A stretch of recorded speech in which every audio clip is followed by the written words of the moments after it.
Good morning, everybody. We are out at Fernsby today.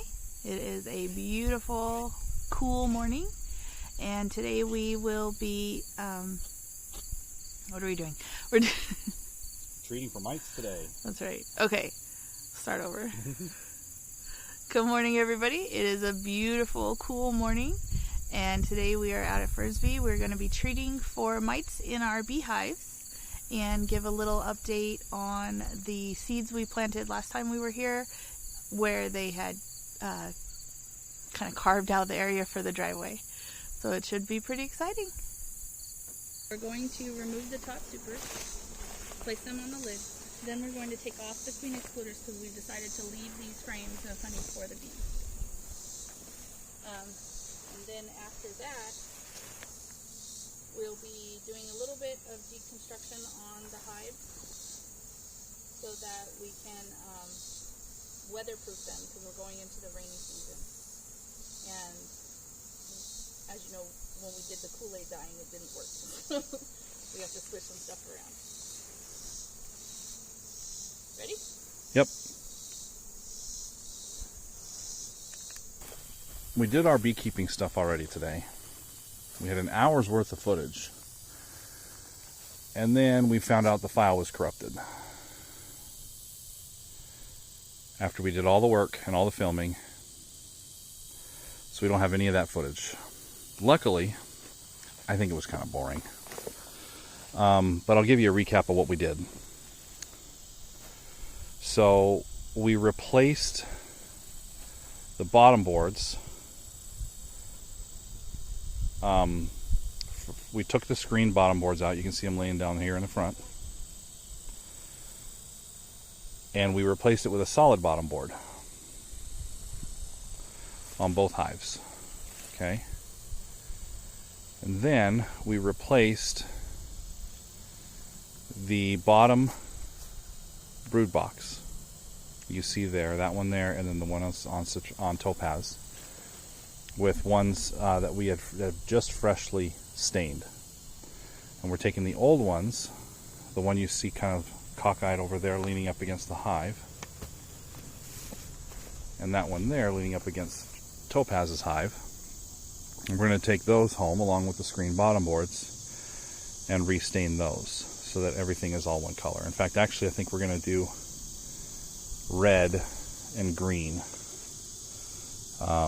for next season's hives. Stay tuned for that. So then, on top of the bottom,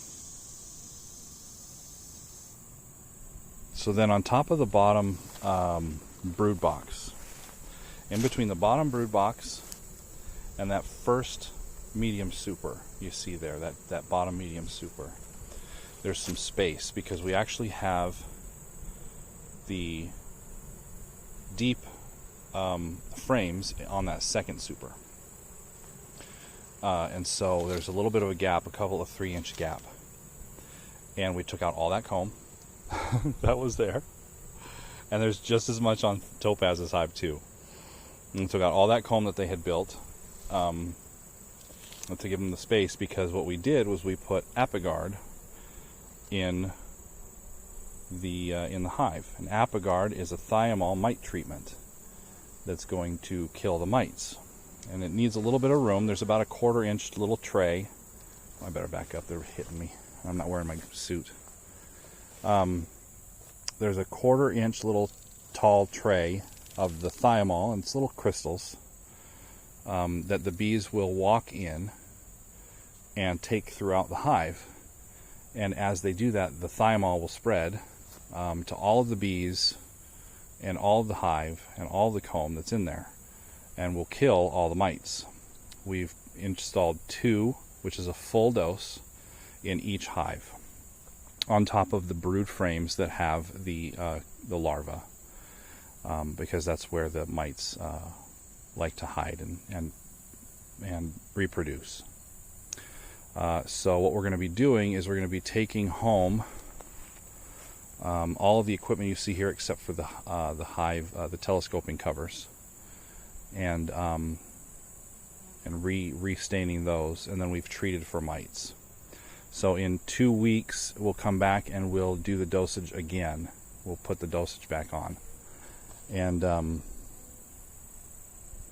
so in 2 weeks we'll come back and we'll do another dose of the Apigard on both hives, and that should kill the mites and prepare the hives for winter.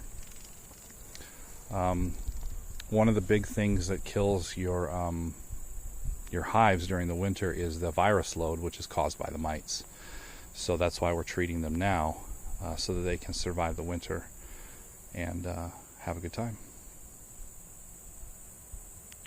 So here's the Apigard, and it says it's for honeybees. Active ingredient is thymol, and it's for the treatment of Varroa mites. So there were 10 treatments in here. We've used 4 so far. That's what it looks like. It's little trays. And you remove the top foil there, and it exposes a white, kind of crystally powder that's kind of wet. And you put them right on the brood, right on top of the frames of the brood, right on top of the brood frames.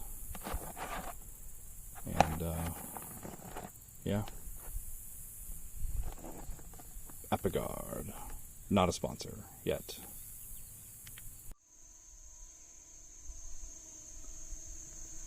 Just wanted to show you, we've had a little bit of rain. Here's some of our planting at the end of the driveway.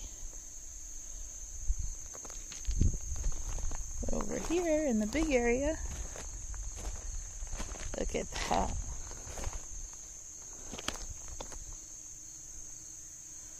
So many sprouts.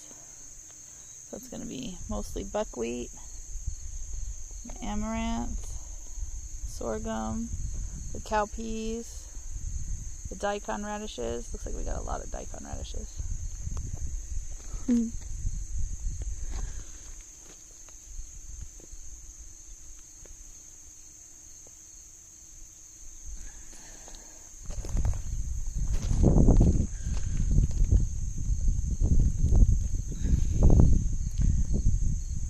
Great success.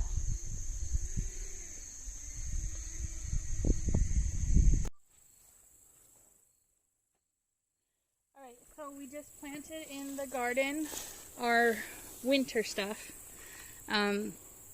We do have a tomato plant that's got tomatoes on it, so we will have some fall tomatoes, which will be nice. We started with some spinach and rosemary. Actually, the first thing we did, if you want to turn around, is we put in some mums. Mums, as you may know, are a great autumn winter flower. So we've got 2 purples and 1 yellow. We thought that would be nice to keep the bees interested in the garden. And then we planted